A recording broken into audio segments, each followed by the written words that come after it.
അമ്മ രുചിക്കൂട്ടിലേക്ക് സ്വാഗതം.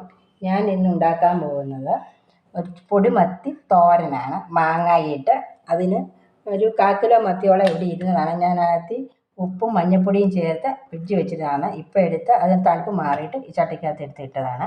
അതിനൊരു മാങ്ങ, 5-6 കൊച്ചുള്ളി, 2 പച്ചമുളക്, കുറച്ച് ഇഞ്ചി, അരമുറി തേങ്ങായ, പിന്നെ അതിന് വേണ്ട മല്ലിപ്പൊടി, മുളക് പൊടി, കരിയാപ്പില, മല്ലിപ്പൊടി, മുളക് പൊടി ഇതെല്ലാം ചേർക്കുകയാണ്. ഇനിയിപ്പം ഇത് തേങ്ങായും എല്ലാം കൂടെ ഒരു ചെറുതായിട്ടൊന്ന് ചതയ്ക്കുകയാണ്. ചതച്ചിട്ട്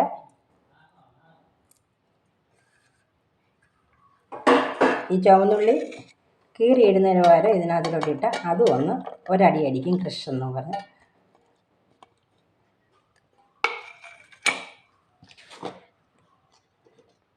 ഒരു 1/4 ടീസ്പൂണ് മുളക് പൊടി,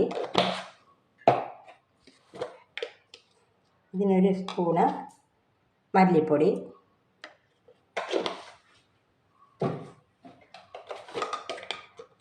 ഒരു ശകലം കുറച്ച് ചേർത്താൻ ഞാൻ വെച്ചിരുന്നതുകൊണ്ട് ശകലം മഞ്ഞൾപ്പൊടി,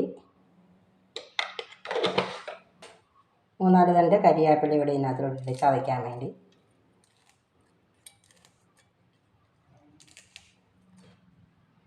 ഈ ഇഞ്ചി ഈ മീനകത്തോട്ട് ഇവിടെയാണ് അരിഞ്ഞത്. ഈ മാങ്ങ ഇതിനകത്തോട്ട് കണ്ടിച്ച്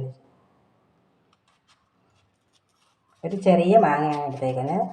ഒത്തിരി പുളി വേണ്ട, ശകലം പുളി മതി. മീൻ കുറച്ചേ ഉള്ളൂ, അതുകൊണ്ട് ഞാൻ കുറച്ച് ഇങ്ങനെ കീറി ഇടുകയാണ്.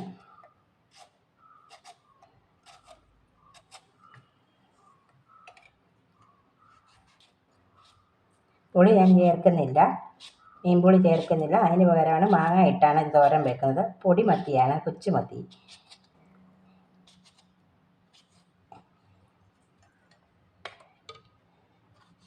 ഇത്തിരി പുളി, കുറച്ചേ മാങ്ങ ചേർക്കുന്നുള്ളൂ.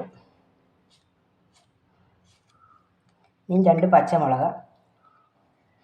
ഇത് എൻ്റെ അടുക്കളത്തോട്ടത്തിൽ, അമ്മ രുചിക്കൂട്ടിലെ അടുക്കളത്തോട്ടത്തിൽ ഉണ്ടായ മുളകാണ്. ഞാൻ രാവിലെ പറിച്ചെടുത്തതാണ്. ഇത് ആഴ്ച തോറും 5 കിലോ മുളക് ഞാൻ പറിക്കുന്നുണ്ട് അമ്മ രുചിക്കൂട്ടിൽ എൻ്റെ അടുക്കളത്തോട്ടത്തിൽ നിന്ന്. ഇപ്പോൾ രാവിലെ ഞാൻ പറിച്ചെടുത്ത് വെച്ചതാണിത്. അതിന് 2 പച്ചമുളക് ഇതിനകത്ത് ചേർത്തു.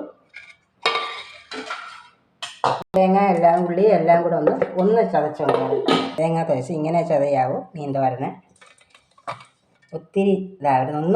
ഒന്ന് തിരിച്ച് ഒരു ക്രഷ് വെക്കുക. ഇട്ട് കഴിയുമ്പോൾ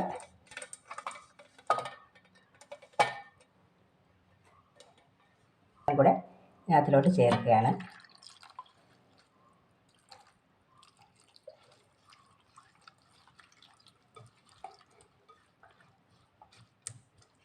ഒത്തിരി വെള്ളം വേണ്ട. ഇത് കൊച്ചു മീനായതുകൊണ്ട്, ചെറിയ പൊടിമീനായതുകൊണ്ട് എളുപ്പം ഒരു 10-15 മിനിറ്റ് മതി ഇത് വേവാൻ.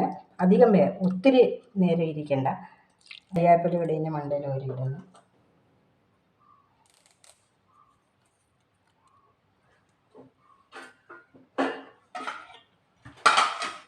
അടുപ്പേ വെക്കുന്നതിന് മുമ്പ് ശകലം വെളിച്ചെണ്ണയുടെ ഇതിനകത്തിലോട്ട് ഒഴിക്കുകയാണ്. കുറച്ച് വെളിച്ചെണ്ണ, ഒരു 2-3 സ്പൂണ്, ചെറിയ സ്പൂണിന് കുറച്ച് വെളിച്ചെണ്ണ പാകത്തിന്. ഉപ്പൊക്കെ ചേർത്ത് ഇങ്ങനെ എടുത്ത് വെച്ചിരുന്നതായതുകൊണ്ട്, ഉപ്പും ഉലുവാപ്പൊടിയും മഞ്ഞൾപ്പൊടിയും ശകലം ചേർത്ത് ഇതിനകത്ത് വെച്ചിരുന്നതായതുകൊണ്ട് ഇപ്പം ചേർക്കുന്നില്ല. ഇനി ഒരു തിള വന്ന് കഴിയുമ്പോൾ ഇതിൻ്റെ ആവശ്യത്തിനുള്ള ഉപ്പ് ബാക്കിയോട് ചേർക്കുക. തീ കത്തിച്ച് ഗ്യാസിലോട്ട് അടുപ്പിലോട്ട് വെച്ച് ഇതിന് പറ്റി ഒരു 15 മിനിറ്റ് കഴിയുമ്പോൾ നമുക്ക് നോക്കാം. എന്നിട്ട് അതിന് പരുവത്തിന് ഉപ്പ് വേണമെങ്കിൽ ശകലം ഉപ്പ് കൂടെ ചേർക്കാം.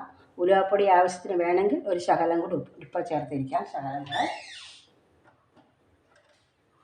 ഉലുവാപ്പൊടിയൊക്കെ ചേർത്താണ് ഞാൻ വെച്ചിരുന്നത്. മീൻ വെട്ടിക്കഴുകി വൃത്തിയാക്കി ശകലം കൂടി ഉലുവാപ്പൊടി ചേർത്തിരിക്കുകയാണ്. ഉപ്പിനി അന്നേരം ചേർക്കാം.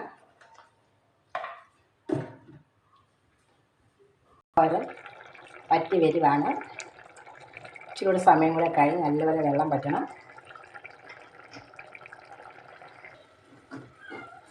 പൊടിമത്തി മാങ്ങായുടെ തോരൻ റെഡിയായി. നമ്മുടെ ശകലം ഉപ്പിൻ്റെ കുറവുണ്ടെങ്കിൽ ശകലം ഉപ്പ് ഇടുകയാണ്. ഒരു ഇച്ചിരി നേരം കൂടി ഇരുന്നോട്ടെടുപ്പ് വെള്ളം വറ്റി വരികയാണ്.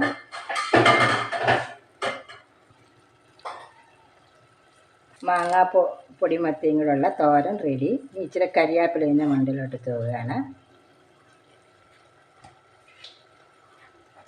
ഇച്ചിരി പച്ച വെളിച്ചെണ്ണയുടെ മേലൊഴിക്കണം. എന്നാലേ ഒരു ടേസ്റ്റ് വരത്തുള്ളൂ.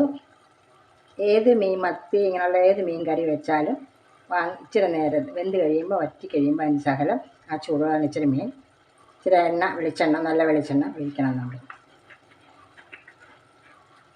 മാങ്ങാ പൊടിമത്തി തോരൻ റെഡി. ഇവിടെയൊക്കെ പറയും മീൻ പറ്റിച്ചതെന്നും പറയും, മാങ്ങ ഇട്ട് പറ്റിച്ചതെന്ന് പറയും, തോരനെന്നും പറയും. അങ്ങനെ ഇതെല്ലാവരും ട്രൈ ചെയ്ത് നോക്കുക. ലൈക്ക് ചെയ്യുക, കമൻറ്റ് ചെയ്യുക, സബ്സ്ക്രൈബ് ചെയ്യുക.